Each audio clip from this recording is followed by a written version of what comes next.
So I've been volunteering with Teen Court for about 2 years. Teen Court is this fabulous diversion program where youth who have been arrested are able to be judged in a courtroom made up of almost entirely their own peers. Through my time there, I've witnessed tons and tons of different cases, but there's really been one that has stood out to me.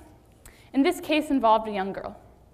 For confidentiality reasons, I can't release her name, so I've decided to call her Kate. Kate was a student at a local high school when one day a school official stopped her and asked her to follow them to the principal's office. I'm somewhat fuzzy on the exact details, but this is how I remember it. Kate was somehow acting suspiciously, so the school, assuming she must have either been drunk or high, asked to search her. Because she believed she had nothing illegal on her and didn't really think that she had an option, she let them search her. But they ended up finding one bud of marijuana. The school had no choice but to report her to the police. Because of that one bud, Kate was arrested and suspended from school. I look back on that case and wonder how everything would have turned out differently if she had not let the school search her. Because people are unaware of their rights, they're unable to stand up for themselves.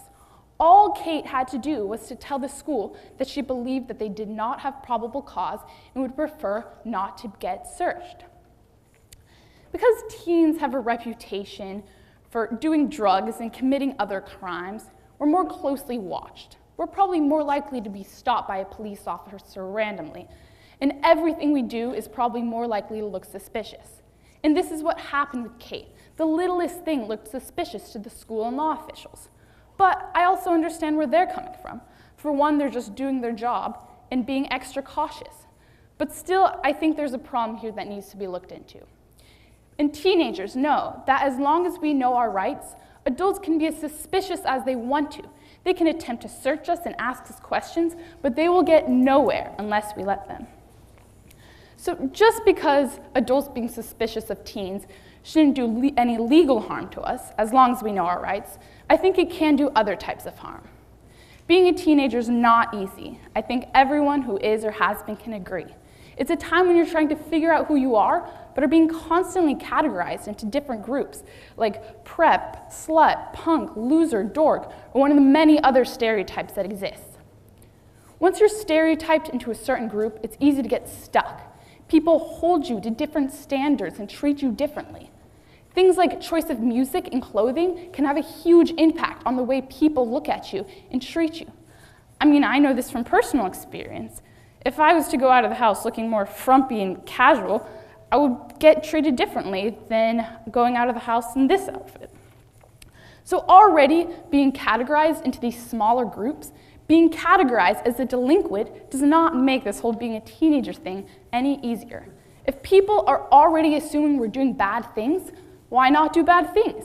If people are already assuming the worst of us, what's the point in trying to do better if they'll still hold us to these low standards? I think it is only when these people can think better of us that hopefully we will want to rise to be better. So these problems relating to rights and stereotyping are problems that obviously spread far past this problem specific to teenagers. And I really, really wish I had the solution to all the problems, but I definitely do not. But for this problem specific to teens, I do have an idea, a compromise. And it starts with the adults. So adults, please try not to stereotype teens as being delinquents. And though it starts with adults, most of the work needs to be done on our part, the teens. So teens, if adults do hold us to higher standards, prove to them that they're right in doing so. Live up to those standards. And if they do treat us like delinquents, don't be offended. Know that they're probably doing it because they care or from bad past experiences. And know that even if they're keeping an extra close watch on us, as long as we know our rights, we should be totally safe from the law. For adults and youth to be able to fully trust each other, I think we can all agree it would take years and years.